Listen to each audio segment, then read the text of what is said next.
Hello, everyone. Welcome to the very first episode of Lesson in the Lyrics. I'm Arletha Lizana.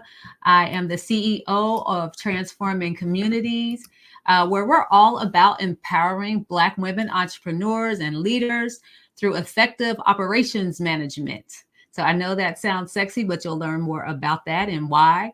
But at Transforming Communities, we help businesses become more efficient, resilient, and ultimately more successful. So, operations management is at the heart of what we do. It's about making your business run much smoother, from planning to processes to making the best use of your resources. So, today we're going to dive into how we can learn about operation strategies from African American culture, particularly hip hop. I'm a hip hop head, but African American culture in general. And today we're going to start with the legendary Wu-Tang Clan. So, Wu-Tang, as you may know, isn't just a hip hop group. They're a movement, a culture, a perfect example of collaboration done correctly. In this episode, we're going to look at how Wu-Tang's approach to teamwork and competition can teach us powerful lessons about business. So, whether you're a Black woman entrepreneur or just someone interested in operations management, you're in the right place. So I wouldn't call myself a Wu-Tang enthusiast per se. So like I don't know every lyric to every song Wu-Tang ever made. So you guys don't get mad in the comments about me not knowing specific lyrics. But what I am is I am a Wu-Tang believer. So I do listen, I appreciate, and I support. So let's talk specifically about what Wu-Tang can teach us. So the iconic group from Staten Island took the music world by storm, of course, with their raw sound, their unmatched style, and the lineup of solo artists who can hold their own. So their track Cream, one of my favorites. So, put a little bit in the background.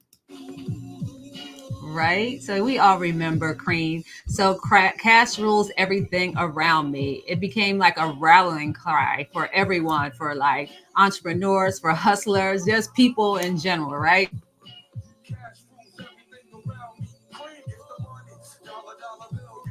So yeah, so you guys know that, so I don't have to play the whole thing. But one of our favorite songs. But the real story behind Wu Tang really is about their collective power. So each member had their own style, they had their own flavor, and they weren't afraid to compete with each other. And like for me, like I like different members at Wu Tang at different times. So I'm a big Method Man fan, but like Ghostface Killer, sometime I was like, yeah, I was feeling them. So I was feeling different members of the group and their lyrics at different times. So I feel like the friendly competition made them stronger. And I think it's something that we can all learn from. So thinking about Wu-Tang and thinking about business, three key things stand out for me. So one, there's power in collaboration. So Wu-Tang wasn't about a single member. They became stronger by working together. So later on, those single members did have solo projects, but Wu-Tang Clan, really was about working together. So in business, collaboration can give you access to skills, perspective, resources. Again, you're stronger together, in collaboration. So think about, a team that you can, like a team approach where you can take your business to the next level, where you have other collaborators who are just as strong with as you, and maybe different subjects, but you work really well together and you don't see each other as competition necessarily. And I'll talk about that in a second. The second thing that, key thing that I learned from Wu Tang is that you're only as strong as your network. So Wu Tang's success was fueled by the diversity of their network. So every member brought unique skills, but they also had shared goals. So they had their not only their individual networks as Wu Tang members, but they also had their collective network. So building a network of diverse and driven people is crucial for success. I mean, again, it's how we leverage resources, how we get more resources and contracts and more business and customers and clients and so forth. And then lastly, I would say leveraging competition. So Wu-Tang at a time, I don't know if you remember this story, if any of you are watching the show, I think it's on Hulu, but any of you watching the show,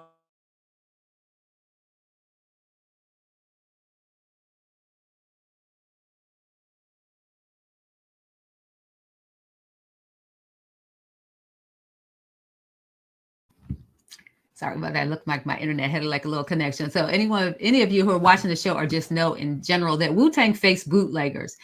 They were selling their music, their merchandise without permission. So at first they were ready to fight them. It was going to be a big beatdown, but then they realized that they could learn from their competition. So it's really about being strategic. So really they learn from them about their business model. And so, when dealing with competition, you can learn from them, even refining your business model. And even sometimes competitors can become great collaborators if you know how to navigate that relationship. So, all right, this is your challenge for this week. Identify one person in your network who has the skills to complement yours. So it could be a fellow entrepreneur, a mentor, even a potential competitor. Set up a conversation with them this week to explore ways that you might collaborate or learn from each other. And if you really want to dive in, think about how you can create some friendly competition that pushes you both to the next level. Maybe it's a new project, a joint venture, or a simple accountability check-in. So there's the action steps, the call to action. Send a message or make a call right now after this live to get that conversation started. I really can't wait to hear how this goes. So remember, the most powerful moves in business are made when we join forces. So Wu-Tang taught us that. Thank you for joining this first episode of Lesson in the Lyrics. Remember, at Transforming Communities, we believe that solid operations management isn't just for big corporations. It's a crucial part of business growth for everyone, especially Black women entrepreneurs. By learning about cultural icons such as Wu-Tang, we're not just learning about business, we're learning about resilience, strategy, and community. So if you're ready to transform your business, keep tuning in. We'll be back on Friday to see how you tackle this week's challenge and to talk about a business leader who lives out these principles every day. Until then, remember, we're stronger together, and thank you for joining this first episode. See you soon.